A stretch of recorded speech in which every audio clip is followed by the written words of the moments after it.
Ves Televisión. La exposición de fotografía Desde Riga a la mitad del mundo del médico y artista Isidoro Kaplan se abrirá el 1 de marzo en la Sala Miguel de Santiago de la CCE. Precisamente estamos con su hija, Gabriela Kaplan, quien nos va a comentar un poco sobre la trayectoria de este gran fotógrafo que al momento ya no nos acompaña. Bienvenida. Gracias.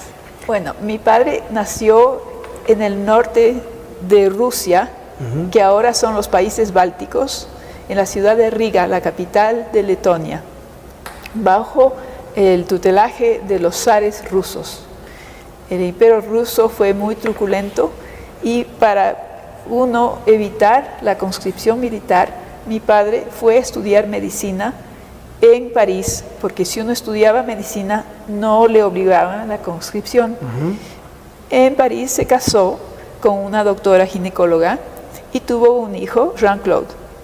En París se hizo muy buen amigo de un médico, el doctor Moreno, que había venido desde el Ecuador a estudiar medicina en la Sorbona con mi padre, porque en esos tiempos París era la meca de medicina.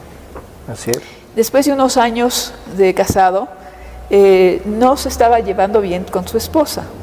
Y como era íntimo amigo el señor Moreno, el doctor Moreno, le recomendó a mi papá que por qué no se va al Ecuador, porque mi padre fue de la primera generación de radiólogos en el mundo, que se graduó en París, y el Ecuador no tenía radiólogos. Entonces el doctor Moreno era amigo del doctor Isidro Ayora, que fue, claro, presidente del Ecuador. Y el doctor Isidro Ayora le invitó a mi padre que vaya a hacer el departamento de radiología en la clínica Ayora de Quito.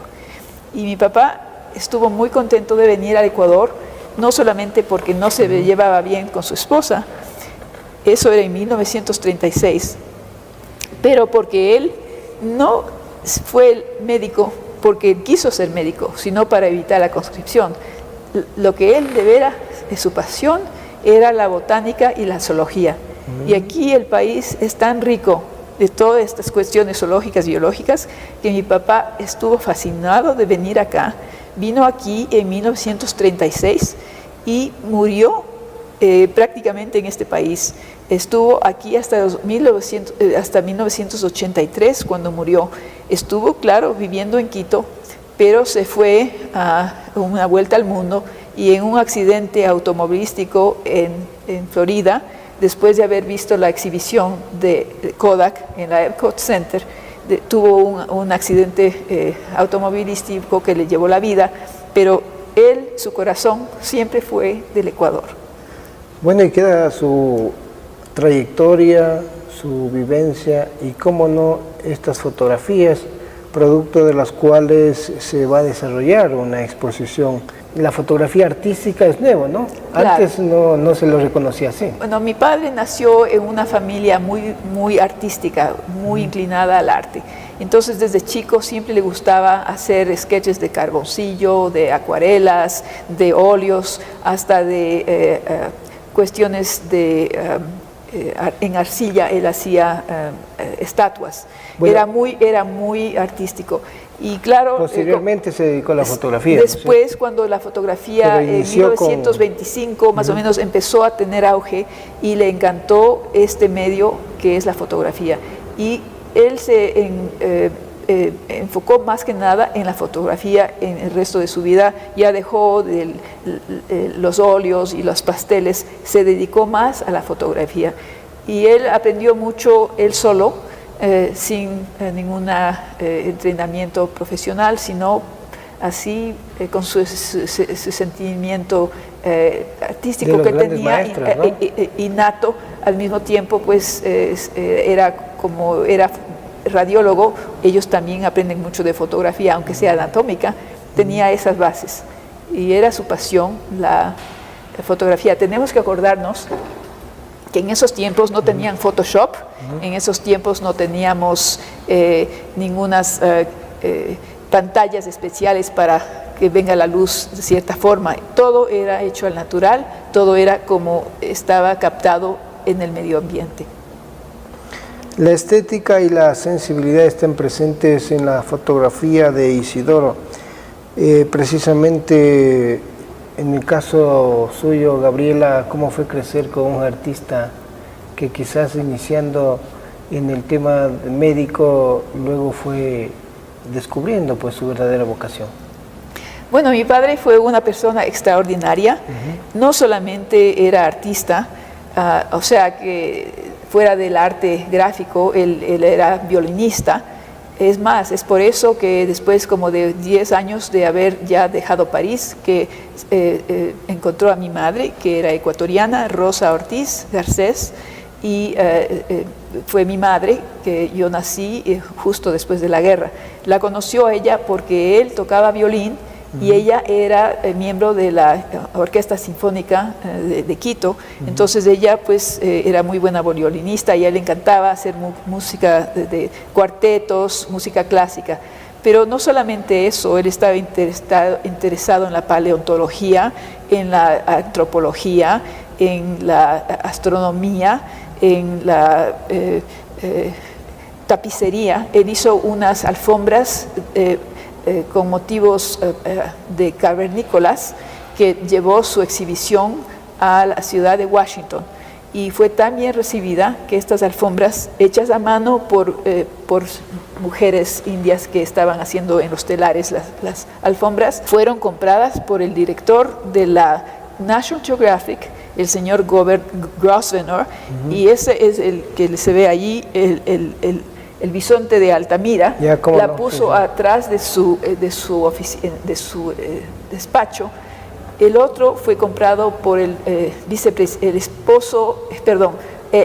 hermano del presidente Eisenhower, el señor Milton Eisenhower. Doctor Milton Eisenhower era el decano de la facultad de la Universidad de Johns Hopkins University.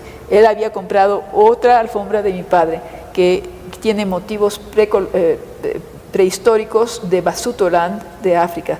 Entonces él era una persona multifacética, que no solamente era la arte de fotografía, pero paleontología. Por ejemplo, una carta que vamos a ver aquí en la exhibición, mi padre relata que había recibido una llamada del director del Museo de Ciencias Naturales de aquí del Ecuador, en la cual le había pedido a mi padre que habían descubierto a un milodonte, que era un perico ligero prehistórico, y le había pedido que por favor le ayude a poner los huesos anatómicamente para reproducir a este fósil. ¿Por qué? Porque mi padre trabajó aquí en el Ecuador con uno de los más fantásticos paleontólogos de París, que había venido a hacer estudios, que se llamaba el doctor Robert Hofstetter. Entonces, este director del Museo de Ciencias Naturales del Ecuador había averiguado que mi papá tenía esa experiencia y le pidió que le ayude a hacer esta recopilación de los huesos. Entonces tenía pues mucha interés en la evolución de las especies. Él era muy serio seguidor de Darwin, de sus ideas de la evolución de las especies. Gabriela, desde Riga a la mitad del mundo compone alrededor de un centenar de fotografías. En un mes estará exhibiéndose en la Casa de la Cultura Ecuatoriana. Por favor, háblenos sobre esta muestra. Bueno, yo agradezco mucho a los directores de la Casa de la Cultura, el señor Raúl Pérez y el doctor Irving Zarpater, que han tenido la gentileza de dar esta exposición un lugar para que se las demuestre, porque es un legado de mi padre al Ecuador, para que ustedes se acuerden qué bonitas eran las cosas en Ecuador en los tiempos de los 1930, 1940, etc. Son cosas que ya no se pueden reproducir y son muy nostálgicas. Hasta cierto punto uno ve la evolución del país a través de sus obras. Entonces, la Casa de la Cultura me ha invitado a hacer la exhibición. Vamos a agradecer a Gabriela Kaplan, quien nos ha comentado un poco sobre la vida de su padre, Isidoro Kaplan, quien presenta acá en la Casa de la Cultura Ecuatoriana la obra Desde Riga a la mitad del mundo. Y nos despedimos y le agradecemos, Gabriela, la vemos visiblemente emocionada. Muchas gracias. Sabemos que vive usted en Estados Unidos y viene solamente por esta muestra para que todos podamos conocer la misma, ¿no? Gracias. Espero que vengan y si no, la forma como están las fotos exhibidas es de tal manera que cada una tiene un número. Entonces ustedes pueden coger su smartphone y cuando ven el número de cada foto, aquí vamos a tener una dirección de web en la cual ustedes pueden entrarse y aprietan el botón que es correspondiente a la imagen. Digital, ¿no? Entonces ustedes van a poder oír la descripción de esa obra. Perfecto. Gracias nuevamente a Gabriela Kaplan con esta cordial invitación que estará exhibida precisamente esta muestra del 1 al 28 del mes de marzo del 2017. Así que si no pueden venir a la inauguración de la muestra, pueden hacerlo en cualquier día pues hábil para que puedan ustedes también contemplar esta obra de arte. Le agradecemos, Gabriela. Gracias. A ustedes, amigos, también por su atención. Ves Televisión.